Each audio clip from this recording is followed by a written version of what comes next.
నిర్గమకాండము 28వ అధ్యాయము. మరియు నాకు యాజకత్వం చేయుటకై నీ సహోదరుడైన అహరోనును అతని కుమారులను, అనగా అహరోను కుమారులైన నాదాబును, అబీహును, ఎలియాజరును, ఈతామారును ఇశ్రాయేలీయులలో నుండి నీ యొద్దకు పిలిపింపుము. అతనికి అలంకారమును ఘనతయు కలుగునట్లు నీ సహోదరుడైన అహరోనుకు ప్రతిష్ఠిత వస్త్రములను కుట్టవలెను. అహరోను నాకు యాజకుడగునట్లు నీవు అతని ప్రతిష్ఠించుదువు. అతని వస్త్రములను కుట్టుటకై నేను జ్ఞానాత్మతో నింపిన వివేక హృదయులందరికీ ఆజ్ఞయిమ్ము. పతకము, ఏఫోదు, నిలువుటంగి, విచిత్రమైన చొక్కాయి, పాగా, దట్టియు వారు కుట్టవలసిన వస్త్రములు. అతడు నాకు యాజకుడై ఇండునట్లు వారు నీ సహోదరుడైన అహరోనుకును అతని కుమారులకును ప్రతిష్ఠిత వస్త్రములను కుట్టింపవలెను. వారు బంగారును, నీల ధూమ్ర రక్తవర్ణములు గల నూలును, సన్ననారను తీసుకుని బంగారుతోనూ నీల ధూమ్ర రక్తవర్ణములు గల ఏఫోదును పేనిన సన్ననారతోనూ చిత్రకారుని పనిగా చేయవలెను. 2 అంచుల యందు కూర్చబడు 2 భుజఖండములు దానికుండవలెను. అట్లు అది సమకూర్పబడి ఇండును. మరియు ఏఫోదు మీద నుండు విచిత్రమైన దట్టి దాని పని రీతిగా ఏకాండమైనదై బంగారుతోనూ నీల ధూమ్ర రక్తవర్ణములు గల నూలుతోనూ పేనిన సన్ననారతోనూ కుట్టవలెను. మరియు నీవు 2 లేత పచ్చలను తీసుకుని వాటి మీద ఇశ్రాయేలీయుల పేర్లను, అనగా వారి జనన క్రమము చొప్పున ఒక రత్నము మీద వారి పేళ్లలో 6ను, 2వ రత్నము మీద తక్కిన 6 పేళ్లను చెక్కింపవలెను. ముద్ర మీద చెక్కబడిన వాటి వలె చెక్కిడి వాని పనిగా ఆ 2 రత్నముల మీద ఇశ్రాయేలీయుల పేళ్లను చెక్కి బంగారు జవలలో వాటిని పొదగవలెను. అప్పుడు ఇశ్రాయేలీయులకు జ్ఞాపకార్థమైన రత్నములనుగా ఆ 2 రత్నములను ఏఫోదు భుజముల మీద ఉంచవలెను. అట్లు జ్ఞాపకము కొరకు అహరోను తన 2 భుజముల మీద యెహోవా సన్నిధిని వారి పేరులను భరించును. మరియు బంగారు జవలను మేలిమి బంగారుతో 2 గొలుసులను చేయవలెను. సూత్రముల వలె అల్లిక పనిగా వాటిని చేసి అల్లిన గొలుసులను ఆ జనులకు తగిలింపవలెను. మరియు చిత్రకారుని పనిగా న్యాయ విధాన పతకము చేయవలెను. ఏఫోదు పనివలె దాని చేయవలెను. బంగారుతోనూ నీల ధూమ్ర రక్తవర్ణములు గల నూలుతోనూ పేనిన సన్ననారతోనూ దాని చేయవలెను. అది మడవబడి చచ్చౌకముగా నుండవలెను. అది జానెడు పొడుగు, జానెడు వెడల్పు గలదై ఉండవలెను. దానిలో 4 పంక్తుల రత్నములుండునట్లు రత్నముల జవలను చేయవలెను. మాణిక్య, గోమేధిక, మరకతములు గల పంక్తి మొదటిది, పద్మరాగ, నీల, సూర్యకాంతములు గల పంక్తి రెండవది, గారుత్మతము, ఇష్మురాయి, ఇంద్రనీలములు గల పంక్తి మూడవది, రక్తవర్ణపు రాయి, సులిమాని రాయి, సూర్యకాంతములు గల పంక్తి 4వది. వాటిని బంగారు జవలలో పొదగవలెను.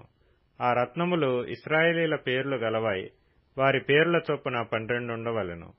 ముద్ర మీద చెక్కిన వాటి వలె వారిలో ప్రతివాని పేరు చొప్పున 12 గోత్రముల పేర్లుండవలెను. మరియు ఆ పతకము అల్లిక పనిగా పేనిన గొలుసులను మేలిమి బంగారుతో చేయవలెను. పతకమునకు 2 బంగారు ఉంగరములను చేసి ఆ 2 ఉంగరములను పతకపు 2 కొసలయందు తగిలించి పతకపు కొసలనున్న 2 ఉంగరములలో అల్లబడిన ఆ 2 బంగారు గొలుసులను తగిలింపవలెను. అల్లిన ఆ 2 గొలుసుల కొసలను 2 జవలకు తగిలించి ఏఫోదు నెదుట దాని భుజముల మీద కట్టవలెను. మరియు నీవు బంగారుతో 2 ఉంగరములను చేసి ఏఫోదు నెదుటనున్న పతకము లోపలి అంచున దాని 2 కొసలకు దానిని తగిలింపవలెను.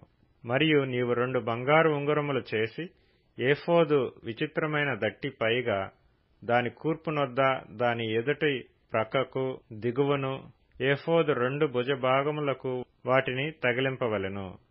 అప్పుడు పతకము ఏఫోదు విచిత్రమైన దట్టికి పైగా నుండునట్లు అది ఏఫోదు నుండి వదలక ఇండునట్లు వారు దాని ఉంగరములకు ఏఫోదు ఉంగరములకు నీలి సూత్రముతో పతకము కట్టవలెను. అట్లు అహరోను పరిశుద్ధ స్థలములోనికి వెళ్ళినప్పుడు అతడు తన రొమ్ము మీద న్యాయ విధాన పతకములోని ఇశ్రాయేలీయుల పేర్లను నిత్యము యెహోవా సన్నిధిని జ్ఞాపకార్థముగా భరింపవలెను. మరియు నీవు న్యాయ విధాన పతకములో ఊరీము తుమ్మీము అను వాటిని ఉంచవలెను. అహరోను యెహోవా సన్నిధికి వెళ్ళినప్పుడు అవి అతని రొమ్మున ఉండునట్లు అహరోను యెహోవా సన్నిధిని తన రొమ్మున ఇశ్రాయేలీల న్యాయ విధానమును నిత్యము భరించుము. మరియు ఏఫోదు నిలువుటంగీని కేవలము నీలి దారంతో కుట్టవలెను. దాని నడుమ తలదూర్చుటకు రంధ్రము ఉండవలెను.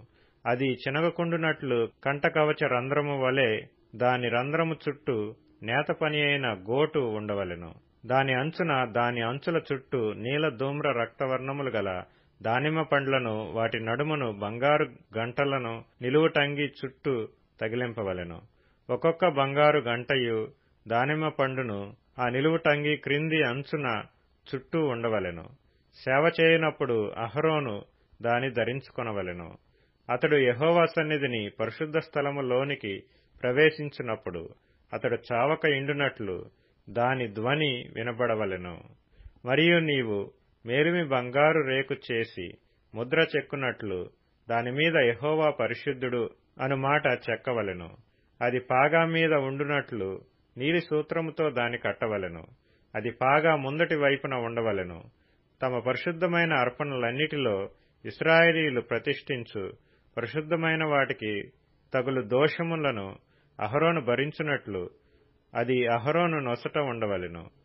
వారు యెహోవా సన్నిధిని అంగీకరింపబడినట్లు అది నిత్యమును అతని నొసట ఉండవలెను. మరియు సన్ననారతో చొక్కాయిని బుట్టా పనిగా చేయవలెను. సన్ననారతో పాగాను నేయవలెను.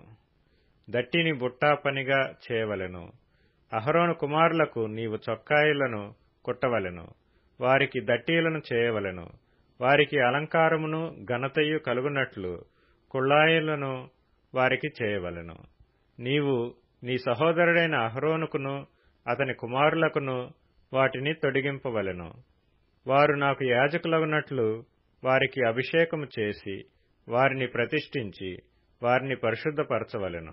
మరియు వారి మానమును కప్పుకొనుటకు నీవు వారికి నారలాగులను కుట్టవలెను. వారు ప్రత్యక్షపు గుడారములోనికి ప్రవేశించినప్పుడైనను పరిశుద్ధ స్థలములో సేవ చేయుటకు బలిపీఠమును సమీపించినప్పుడైనను వారు దోషులై చావక ఇండునట్లు అది అహరోను మీదను అతని కుమారుల మీదను ఉండవలెను.